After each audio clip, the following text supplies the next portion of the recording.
Okay, gather round everyone. Let's settle in for a story from a time long, long ago. This story takes place in a beautiful, bustling village nestled beside a sparkling blue river.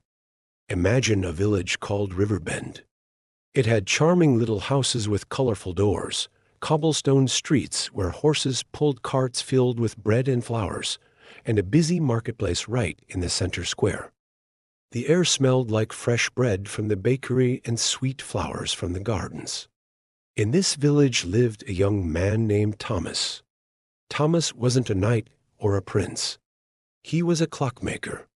He had a small, cozy workshop filled with tiny gears, springs, and beautifully carved wooden clock faces. Thomas himself was very gentle. He had kind eyes, the color of warm honey, and hands that were surprisingly strong, yet incredibly careful from working with tiny, delicate clock parts. He didn't talk loudly, but he listened very well, and he had a quiet smile that could make anyone feel calm. Thomas loved making things work perfectly, bringing order and time to the village with his clocks. Now, also living in Riverbend was a young woman named Isabelle. Oh, Isabelle was lovely. She had hair like spun sunshine, eyes as bright as the summer sky, and a laugh that sounded like wind chimes tinkling in a gentle breeze. She was the daughter of the village's wealthiest merchant, and her family lived in the biggest house overlooking the river. Isabelle was kind, often seen helping in the market or reading stories to the younger children. Thomas the clockmaker loved Isabelle with all his heart. Every time he saw her walking through the village square, perhaps buying ribbons or talking with her friends, his heart would do a little flip-flop, like one of his clock mechanisms spinning just a bit too fast. He admired her bright spirit, her kindness to others, and yes, he thought she was the prettiest person he had ever seen. He would often find excuses to be near where she might be. Sometimes he'd adjust the big clock tower in the square just when he knew she'd be passing by, hoping she might glance up and smile. He even carved a tiny, beautiful wooden bird, painting its feathers in bright colors, and secretly left it on the windowsill of the town library where he knew she loved to read. He never told anyone it was from him, but Thomas knew, deep down, that his love was, well, impossible. Isabelle lived in a grand house, and her father had important plans for her. Thomas was just a humble clockmaker in a small workshop. He imagined she probably barely even noticed him, other than perhaps as the quiet man who fixes the clocks. He felt a pang of sadness sometimes, like a clock that had stopped ticking.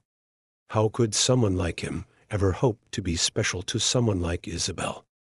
They lived in different worlds, even though they were in the same village. He could have become grumpy. He could have stopped smiling his quiet smile.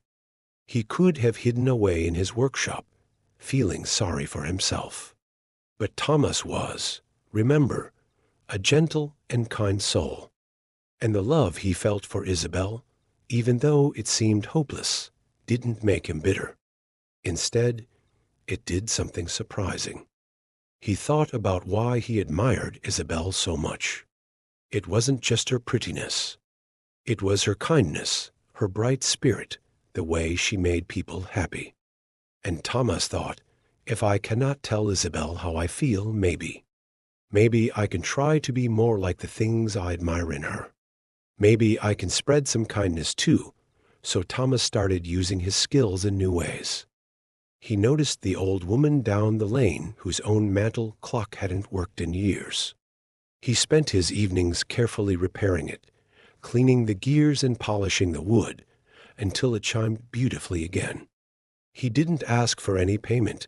He just wanted to see her smile when she heard the familiar chime.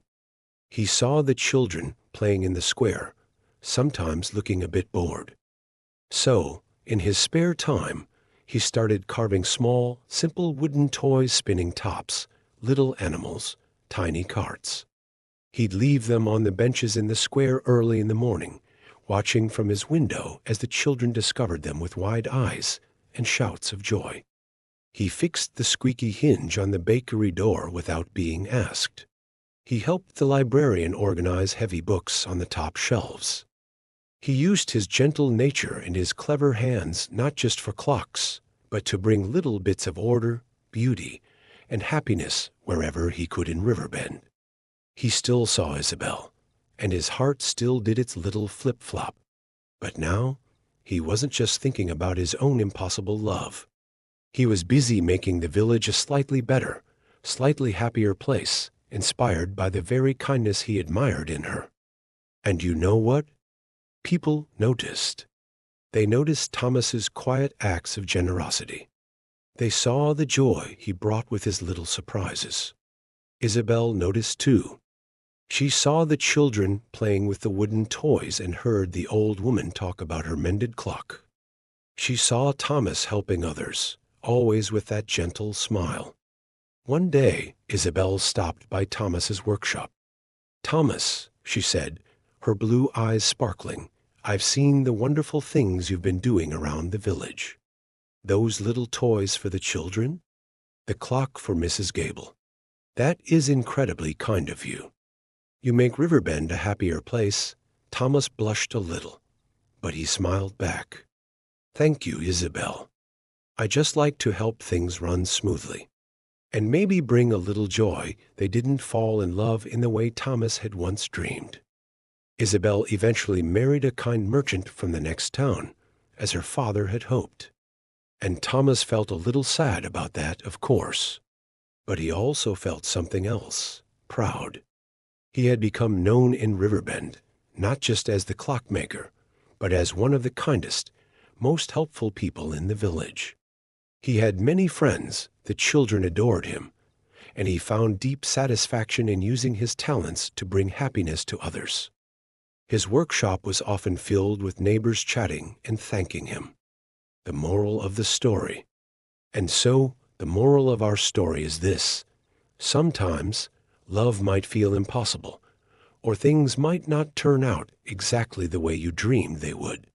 But real love, the kind that comes from a good heart, doesn't have to be about getting something. Instead, it can inspire you to do good things.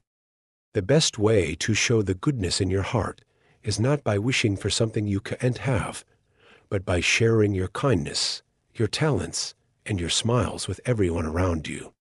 That kindness makes the world a better place, and it brings a special kind of happiness all its own. The end.